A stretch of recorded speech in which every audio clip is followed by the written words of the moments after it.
আপনি দেখছেন এই সেই পৃথিবী কাঁপানো ছবি যা তোলার পর ফটোগ্রাফার আত্মহত্যা করেছিলেন। ছবিতে একটি শকুন বসে আছে কঙ্কালসার শিশুটির মৃত্যুর অপেক্ষায়, যেন মারা গেলেই সে ঝাঁপিয়ে পড়বে খাবারের উপর।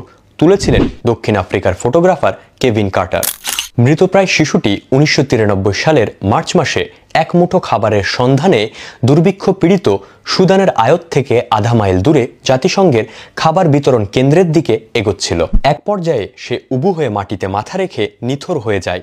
তখন একটা ক্ষুধার্ত শকুন লোলুপ দৃষ্টি হেনে শিশুটির মৃত্যুর পর তার মাংস খাওয়ার জন্য প্রতীক্ষা করতে থাকে। এই ছবি 1993 সালের 26শে March the New York Times পত্রিকায় প্রথম প্রকাশিত হয়। ছবিটি সে সময় সারা দুনিয়াব্যাপী বেশ আলোড়ন সৃষ্টি করেছিল। 1994 সালে ফিচার ফটোগ্রাফির জন্য পুলিৎজার পুরস্কার জিতেছিল এই ছবিটি।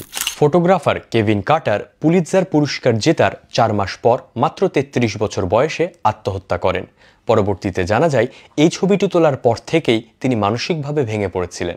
ছবিটির বিষয়ে কেভিন কার্টার তার ডায়েরিতে লেখেন, হে সৃষ্টিকর্তা, আমি প্রতিশ্রুতি দিচ্ছি যে আমি কখনোই আমার খাবার নষ্ট করব না, তা যতই খাবার স্বাদের হোক না কেন এবং আমি যতই ক্ষুধার্ত হই না কেন। আমি প্রার্থনা করি যে তিনি এই ছোট্ট ছেলেটিকে রক্ষা করবেন, পথ দেখাবেন এবং তাকে তার দুঃখ থেকে মুক্তি দেবেন।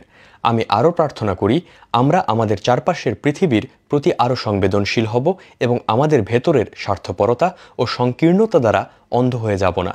আমি আশা করি এই ছবি সর্বদা আমাদের জন্য উদাহরণ হিসেবে কাজ করবে।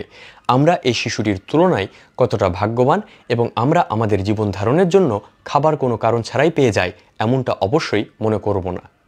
এখনও পৃথিবীতে 22টা দেশের 30 মিলিয়নেরও বেশি মানুষ গুরুতর খাদ্য সংকটে ভুগছে এবং 3টি দেশে প্রায় 83,000 মানুষ বর্তমানে দুর্ভিক্ষের মধ্যে আছে। তাই আসেন আমরা দয়া করে একটু হুঁশবুদ্ধিওয়ালা বাঙালি হই, অপ্রয়োজনীয় কোনো খাদ্য নষ্ট না করি। কারণ আমাদের মনে রাখা উচিত প্রয়োজনের থেকে অতিরিক্ত কোনো কিছুই আমাদের কোনোদিনই কোনো কাজে আসবে না।